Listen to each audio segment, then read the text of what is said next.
Welcome to the African Youth Empowerment Series, where we speak on the role in African youth in developing African nations. My name is Tinotenda Mavaneka, and today we're here with the academic president of Monash, South Africa. President. Prof. Louw.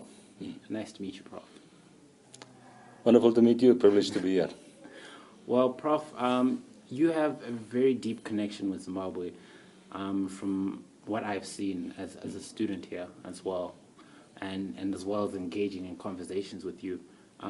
Your support for the movement, the change that has happened within the nation has really shown that, and your support for this forum has shown that as well.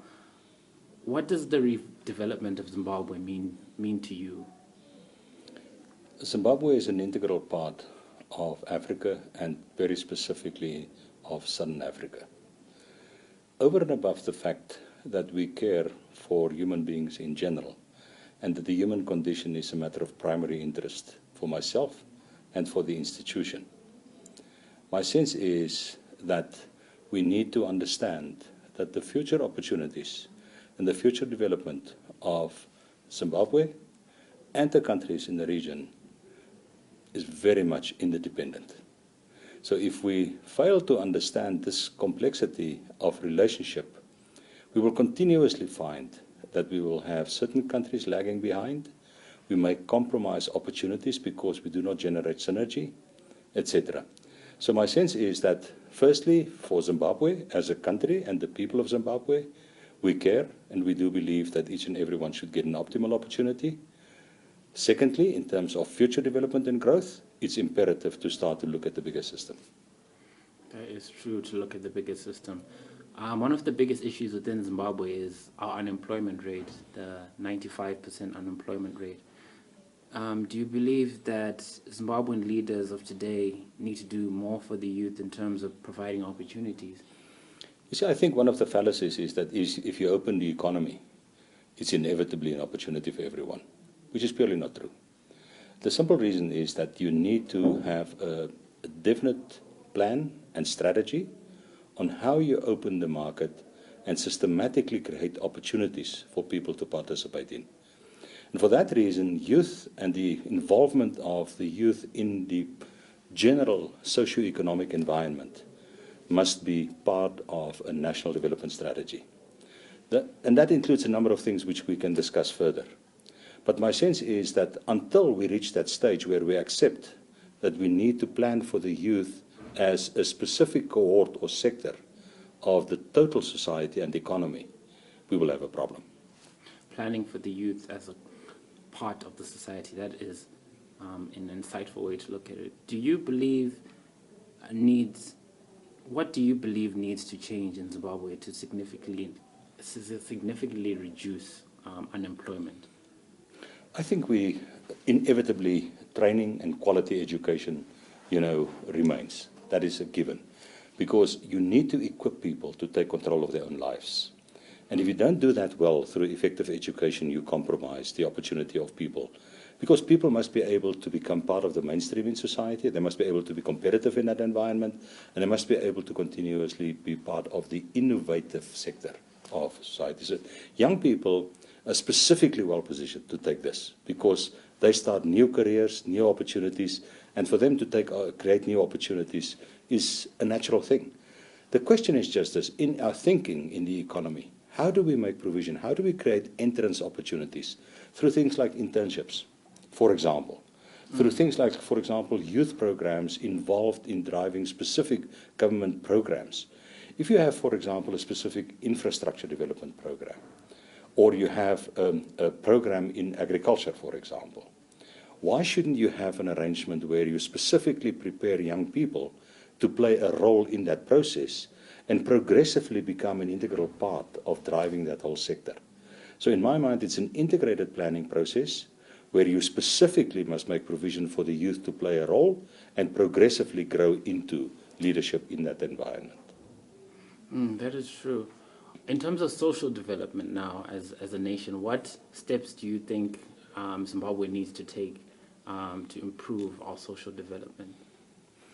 Firstly, I think it is very important to understand and interpret the real situation. In other words, to make sure that there's a scientific understanding of the real challenges as well as the opportunities in the social development environment. That means that based on that understanding, we need to then prioritize the specific areas.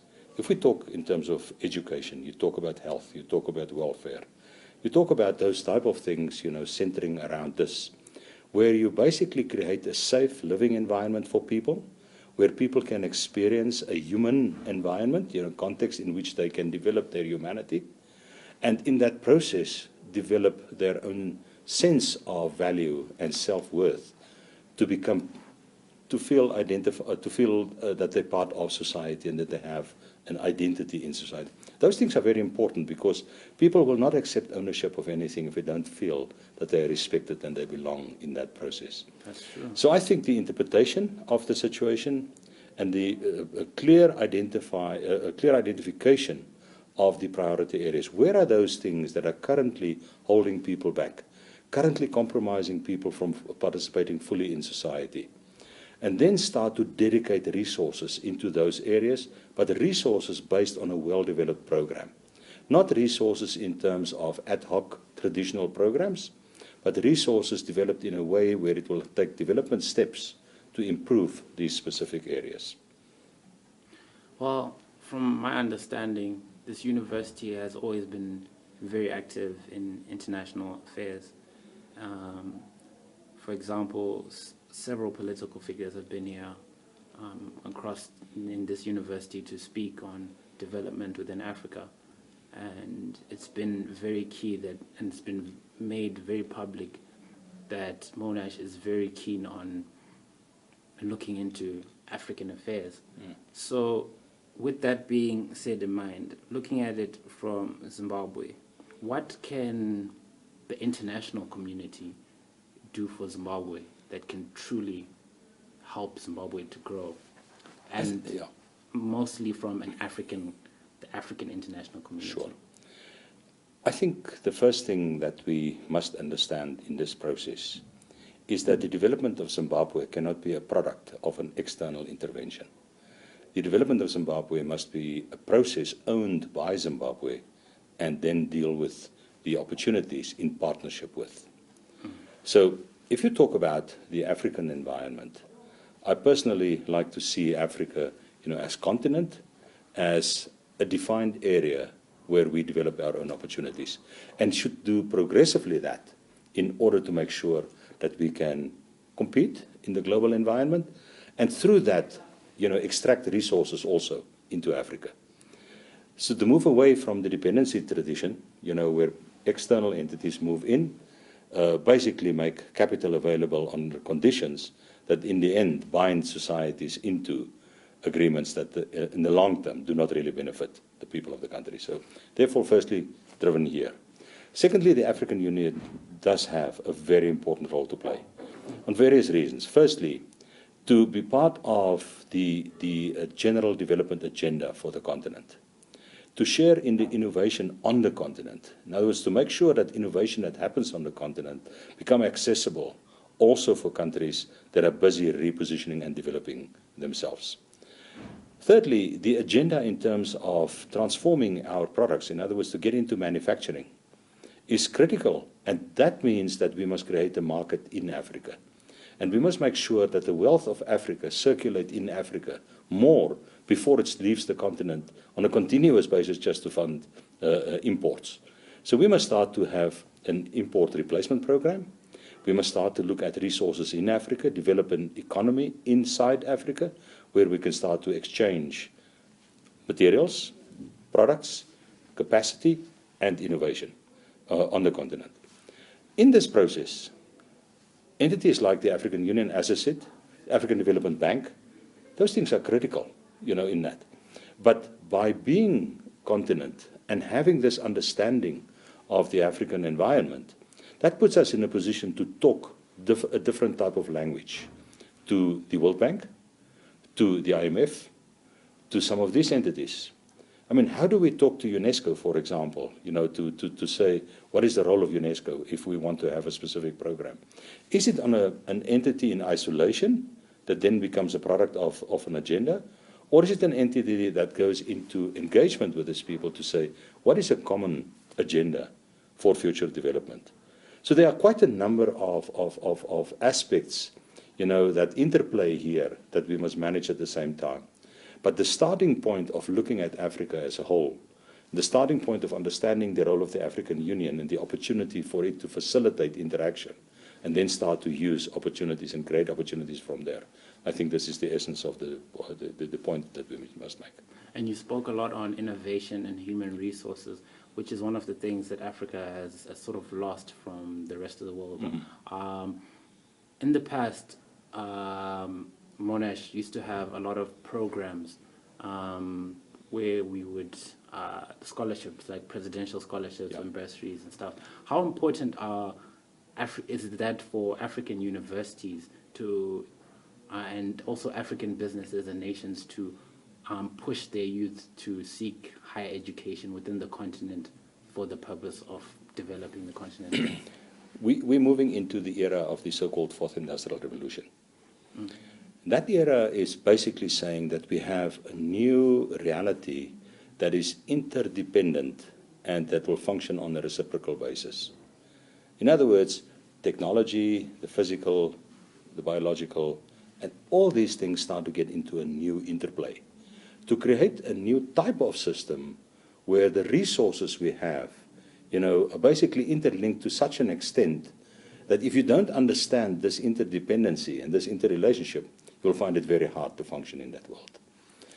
Now, the implication of that is that if we look at that together with the knowledge era that developed, where we moved away from the idea that value sits in raw material, but value sits in the idea. So in other words, people that are able to identify information needs, find those information sources, analyze that, construct from that information new solutions and implement it. Now, that is a specific skill that you need. And that is not a skill that will typically be developed on school level.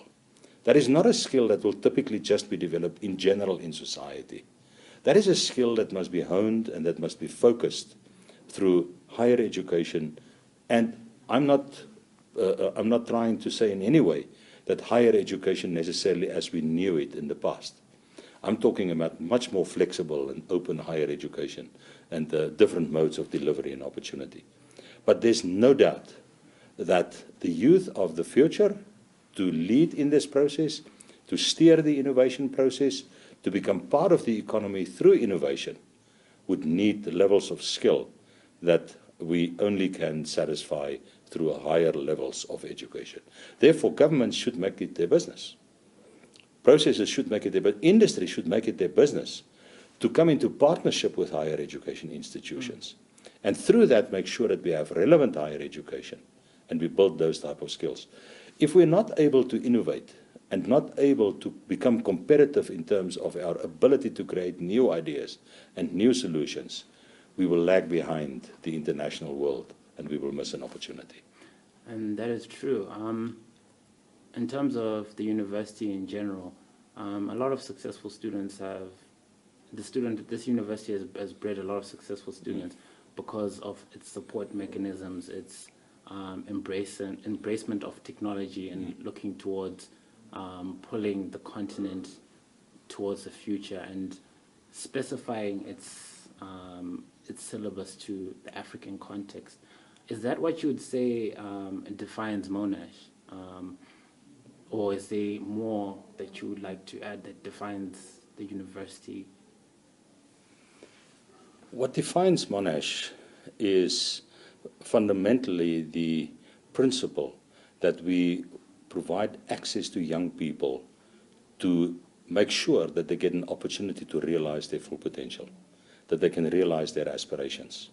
So we don't try to create blueprints. We try to create creative people that can become leaders and that has the ability to move into society ready to make a contribution.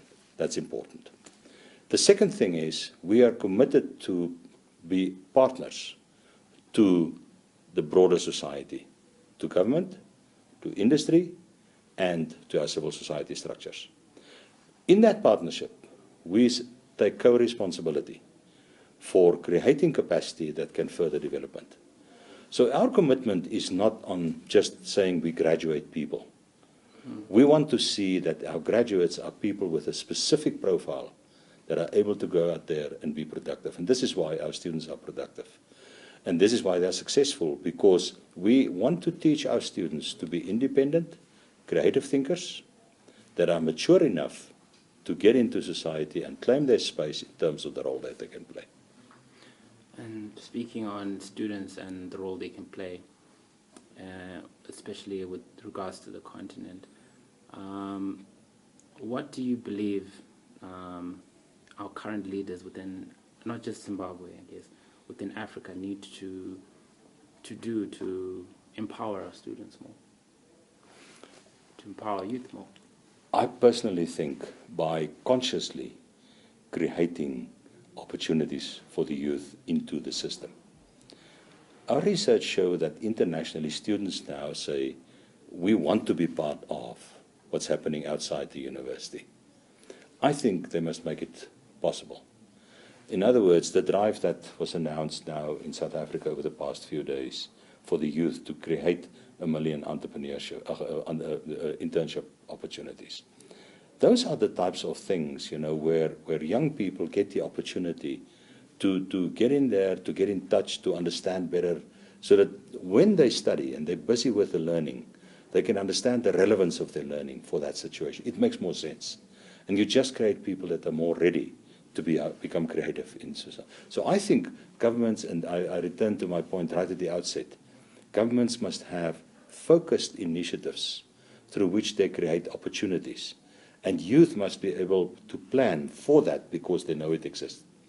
And we must make sure that those things are of a quality that it will really add value and don't just become, almost quasi-employment opportunities, but it really becomes growth and development programs.